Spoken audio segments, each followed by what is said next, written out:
Meus queridos, graça e paz, que Deus continue te abençoando. Um excelente dia na presença do Senhor. Como eu sempre tenho dito, que possamos usar esse tempo com a palavra, para que ela possa nos guiar, para que ela possa nos direcionar, para que ela possa nos trazer informação, para que ela possa também nos trazer conselho a cada instante, direção para as nossas vidas, né? Às vezes nós sentimos um pouco perdido em algumas situações e ouvimos vários conselhos e parece que nenhum deles nos traz uma segurança. Mas algo que nós podemos ter com tranquilidade, sem nenhum tipo de preocupação, é a convicção do que a palavra representa, de que verdadeiramente ela é a palavra de Deus e possamos confiar nela. Por mais que às vezes possamos ainda não estar entendendo, mas podemos confiar porque sabemos que ela é a palavra de Deus, ela foi eficiente, é eficiente e continuará sendo eficiente até a volta do Senhor Jesus.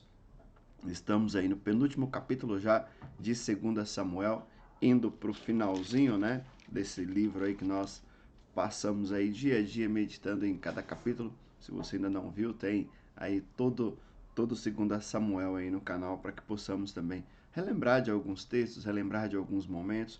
Hoje no capítulo 23 nós vamos ver o título da minha Bíblia, né, tô na NVI, diz as últimas palavras de Davi. Então, entendemos mais uma vez, Davi já está no final da sua vida, aqui agora mesmo como nós vemos algumas vezes Paulo dizer, ou uma vez Paulo dizendo, né, que ele já estava sendo preparado para a libação, já estava nos seus últimos dias. Assim também Davi, né, as suas últimas palavras. E é muito interessante quando nós paramos para pensar qual seriam as últimas palavras nossas. Qual é a última palavra de Davi? Como que tudo isso funciona? Então nós vamos ver o que está no coração, porque é no final que nós vamos falar aquilo que é importante, aquilo que realmente é relevante. E nós vemos que Davi inicia exaltando a Deus, glorificando a Deus, que ele começa, né? Palavra de Davi, filho de Jessé, palavra do homem que foi exaltado, do ungido pelo Deus de Jacó, do cantor dos cânticos de Israel. E aí ele continua dizendo que o Espírito do Senhor falou por meu intermédio. Então ele sempre vai entender, Davi sempre vai colocar a presença de Deus na vida dele. Sempre a mão de Deus o direcionando, sempre a mão de Deus levando eles à conquista, levando ele a realmente governar o povo. Ele sabe que, desde como eu disse ontem, né, aquele homem que estava atrás das manadas foi para o palácio, sentou no trono por simplesmente um motivo, pela mão de Deus agindo sobre a vida dele, pela mão de Deus o guiando, pela mão de Deus manifestando da sua graça e do seu poder sobre a vida dele. E Davi tinha essa consciência.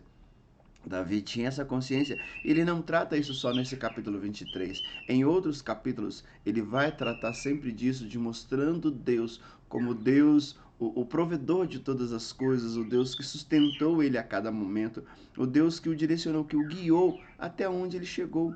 Ele não chegou ali por acaso, ele chegou porque a mão de Deus foi com ele. Só que nesse capítulo 23, é muito interessante que a partir do versículo 8, né? 8, nós vamos ver que Davi também tem a consciência de que quando Deus o chamou, de quando Deus o moveu, Deus também o cercou de pessoas. Deus o cercou de homens valentes que estavam dispostos a guerrear com Davi, homens que estavam dispostos a guerrear por aquilo que Deus havia colocado sobre Davi, no coração de Davi, na mente de Davi. Então Davi tinha plena convicção que tudo aquilo que ele fez, ele não fez sozinho. Então nós vamos ver que a Bíblia vai dizer dos valentes de Davi. Aqui o texto vai mencionar de 30 que ali mas sabemos que era mais, os 300, os 400, cada um dá um número. Homens que sempre esteve lado a lado com Davi. Sabemos que o exército dele era muito maior, mas esse homem era aqueles homens que estavam, e esse texto vai dizer muito isso. Então coloca, mas aqui especialmente falam de 30 homens que estavam dispostos a morrer por Davi, a realmente batalhar por Davi. E ele cita ainda de 3 homens, 3 valentes, que ele vai dizer dos 30, mas nenhum desses 30 foi como esses 3, né, que realmente foram, que tem aqui, né, que é Samar, então esses nomes que estão aqui. E o que eu aprendo com isso? De 2 situações muito claras, que Deus quer usar as nossas vidas, que Deus tem propósito para as nossas vidas, nós não temos dúvida disso. mas o propósito que Deus quer cumprir, Ele nunca vai cumprir em nós sozinho. O Senhor sempre vai trazer pessoas para nos auxiliar. Se ainda não trouxe, vamos aguardar que Deus vai levantar. E isso nós percebemos que tudo isso, todos esses homens se iniciam lá na caverna quando Davi está fugindo. Né, quando Davi está fugindo de Saul, e ali homens vão, que a Bíblia vai dizer, de endividados, deprimidos, homens de diversas formas se unem a Davi para se formar esses 30, esses 3, esses 300, esses 400 valentes de Davi, a qual realmente se unem a Davi. Então eu aprendo que Deus nunca nos deixará sozinho. Sempre temos a presença de Deus, sempre temos a ação de Deus a nosso favor, mas também temos homens e mulheres, a qual Deus vai levantar para nos abraçar, para estar conosco, para guerrear ao nosso lado a cada dia, como também nos levantará para guerrear a guerra de outros, para batalhar junto com outros. Então que nós possamos sempre pensar nisso, que o chamado de Deus nunca se cumpre, que o propósito de Deus nunca se cumpre na nossa vida como lobo solitário. Pelo contrário, se cumpre como igreja, como corpo, como homens e mulheres unidos para cumprir o propósito do Senhor. Que Deus possa estar abençoando a todos os irmãos. Continue tendo um excelente dia na presença do Senhor, em nome de Jesus.